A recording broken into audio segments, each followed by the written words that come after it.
안녕하세요. 저는 46살 여자입니다. 어렸을 적 우리는 제법 넉넉하게 사는 중산층 집안이었습니다. 사업을 하는 아빠는 경제적으로도 가정적으로도 든든한 존재였고, 엄마가 몸이 약한 것 빼고는 형제 4명과 우애 좋게 잘 지냈습니다.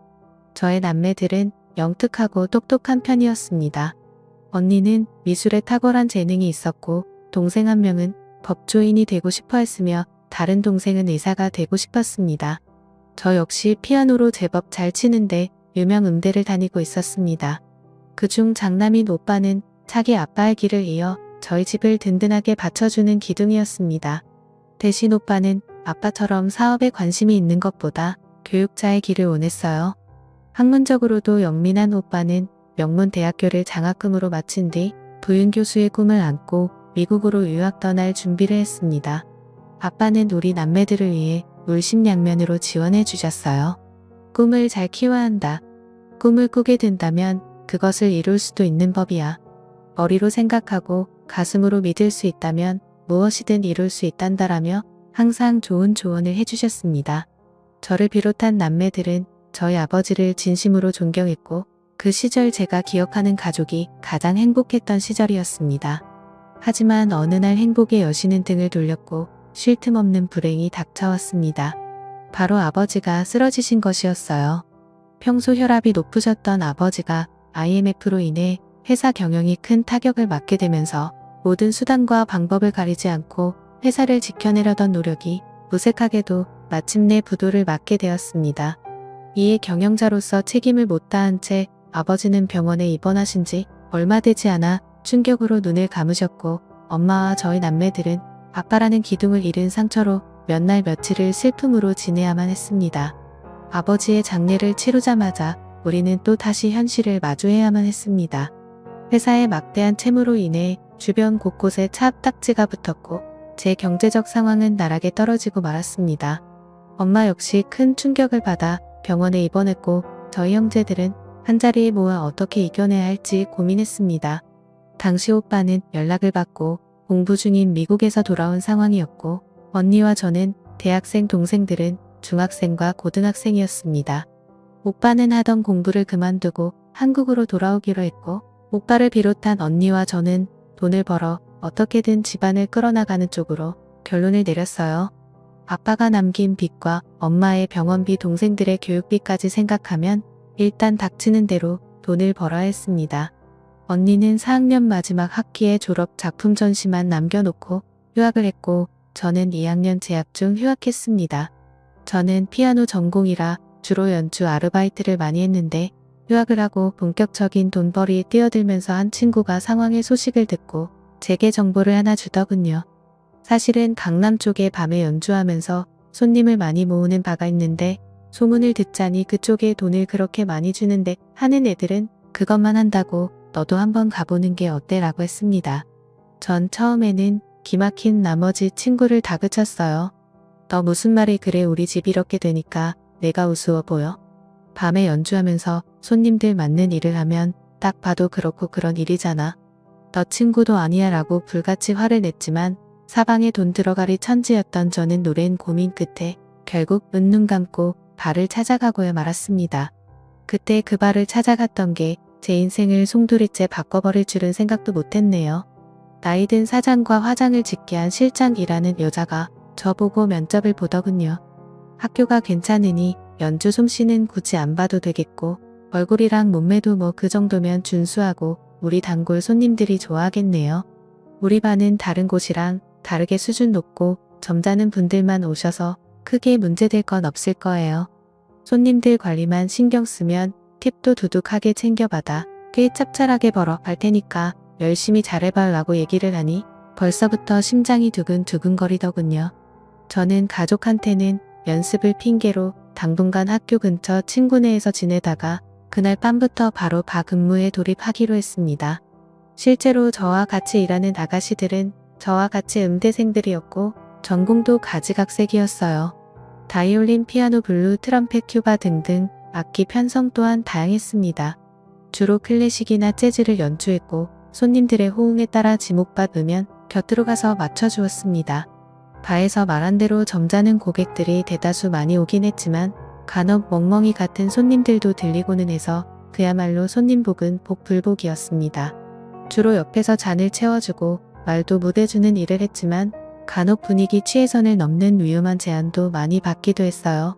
그런 손님들 간상히 떼버리고 제가 벌었던 수입은 낮에 뼈 빠지게 번 수익과는 비교도 되지 않을 만큼 많았습니다.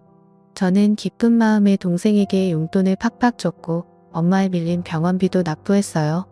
언니 오빠는 제게 어디서 돈이 나서 그렇게 많이 쓰냐고 하는데 사실대로 말할 수 없었던 저는 어영부영 넘어갔습니다. 그러던 어느 날 바에서 피아노 연주를 하고 있던 저는 누군가의 지목을 받게 되었습니다. 악보를 두고 익숙하게 손님의 옆으로 갔는데 근데요 아저씨가 여긴 어떻게 오셨어요? 저를 지목한 손님은 다름 아닌 제가 아는 아버지의 친구분이셨습니다. 아빠에게 어릴 적 고향 친구이자 사업 파트너였던 아저씨, 저의 남매들 어릴 때부터 하나같이 잘 챙겨주셨던 바로 그분이셨습니다. 반가운 마음에 인사를 하자 아버지 친구분은 웃으시더군요. 원래 내가 여기 단골이었는데 요새 일이 바빠 잠시 못 들렸거든. 이 근처에서 볼 일이 있어 머리 식힐 겸 잠시 들렀는데 내가 연주를 하고 있더구나 하고 술을 권여시는데 저는 어찌됐든 손님은 손님인지라 잔을 채워드리고 아저씨와 잔을 부딪혔습니다. 아버지 친구분이랑 일하고 짜니 사실 자리가 불편하긴 했지만 당시에는 어찌됐든 반가운 마음이 커서 서로의 근황을 주고받기 바빴습니다. 참 아저씨 아들인 오빠는 잘 지내죠? 결혼했다는 소식 들었어요. 제 첫사랑이 사실 오빠였는데 아저씨랑 오빠랑 집에 놀러오면 언니랑 저랑 맨날 오빠 차지하려고 했잖아요. 아빠는 우리 속도 모르고 서로 사이좋게 놀아 말했고 그때가 불과 몇 년 전밖에 안 된 것 같은데 모든 게 너무 많이 바뀌어 버렸어요 라고 말하면서 저도 모르게 눈가가 붉어지며 눈물이 고이더군요. 아저씨는 제게 손수건을 내밀며 눈물을 닦아주고 안아주었습니다. 다 잊고 이제 새로 시작해야지. 지나간 과거를 붙들고 살아봤자 뭐하겠니 앞으로 현실에 맞춰 살아야지. 앞으로 종종 너를 보기 위해 와야겠구나 하시며 제게 수표 몇 장을 꺼내 쥐어주셨습니다. 아저씨의 마음이 따뜻해 저와 얼마나 고맙던지요. 그때까지만 해도 전 아저씨가 무슨 마음으로 다가오는 건지 알 수 없었습니다. 아저씨와 저는 그 이후로 봐서 항상 만남을 가졌습니다. 처음에는 아빠 친구로서 제게 삶의 희망적인 조언도 주시고 좋은 말씀도 많이 해주셨습니다. 엄마 약값이나 하라고 따로 돈을 보태주기로 했어요. 그때마다 얼마나 감사하고 눈물 나던지요. 아빠가 좋은 친구를 두신 덕분에 우리가 힘이 되는구나 싶어 항상 고마움을 갖고 살았습니다. 그런데 점차 시간이 갈수록 집안 일부터 개인적인 일까지 대화를 시작하다가 시간이 갈수록 점차 원치 않는 말들까지 듣게 되어 당황스러웠습니다. 술에 취한 것도 아닌데 갑자기 이런 말을 하더군요. 부인이랑 정내미가 떨어진 지 오래야. 몇 번이나 아들 생각해서 계속 붙잡아 살아줬는데 영 재미가 없어. 아들도 장가 보내겠다 나도 이제 내 청춘 좀 찾고 싶은데 요새 내가 어느 여자와 사랑에 좀 빠졌거든요 라고 얘기하면서 절 보고 제 손을 잡는데 저는 순간 온몸에 소름이 돋아 어색하게 웃으며 손을 빼내었습니다. 그래서 제 손을 다시 잡는 아저씨가 말했습니다. 너 나랑 만나볼래? 너 돈 필요하다며 이런 데서 일하지 말고 차라리 나랑 연애하면 내가 여기서 일하는 월급보다 더 많이 줄게. 여기저기 남자들과 얽힌 것보다 차라리 나랑만 있는 게 깨끗하지. 네 아버지 우정 생각해서 좀 나이 먹으면 나중에 내가 너 시집도 보내줄게라고 하며 얘기했고 저는 도저히 못 참겠다 싶어 그 사람 얼굴에 잔을 부어버리고 자리를 박차고 나왔습니다. 울면서 집으로 막 달려갔는데 처음으로 제가 하고 있는 일이 부끄러웠다고 느껴지더군요. 돈을 벌기 위해서라면 무슨 짓이든 하려 했는데 저로 인해 결국 아버지의 명예까지 더럽히게 된 것 같아 죄스러웠습니다. 그 길로 바로 집에 돌아와서 얼마나 울었는지 모릅니다. 언니와 동생들이 간만에 만난 제 태도가 당황스러웠는지 방문을 두드리며 걱정했지만 어떠한 말도 할 수 없었던 저는 분에 사무쳐서 울기만 했네요. 저는 충격이 심해 발을 그만두었고 다시 평범한 일자리를 구했지만 쉽게 돈 버는 맛을 봐버린지라 성에 차질 않았습니다. 제 수입이 크게 줄어들자 집안은 다시 휘청거렸고 그 와중에 엄마의 심장병이 도저 쓰러져 급히 수술이 잡혔습니다. 생활비와 빚만으로 허덕이고 있는 신세의 엄마의 큰 금액에 수술비까지 감당할 수가 없겠더군요. 그렇다고 엄마 수술을 미룰 수도 없는 상황이었고요. 저는 결국 국리 끝에 아저씨한테 연락을 했고 아저씨는 우습게도 제 전화 한 통에 병원으로 달려와 엄마 수술비로 큰 돈을 서슴지 않고 내놓았습니다. 가족들은 그 시커먼 속내도 모른 채 얼마나 고마워했던지 특히나 엄마는 감사하다며 아저씨 앞에서 감동받아 우시기까지 했습니다. 아저씨는 저희 가족들에게 힘들어도 조금만 힘내십시오.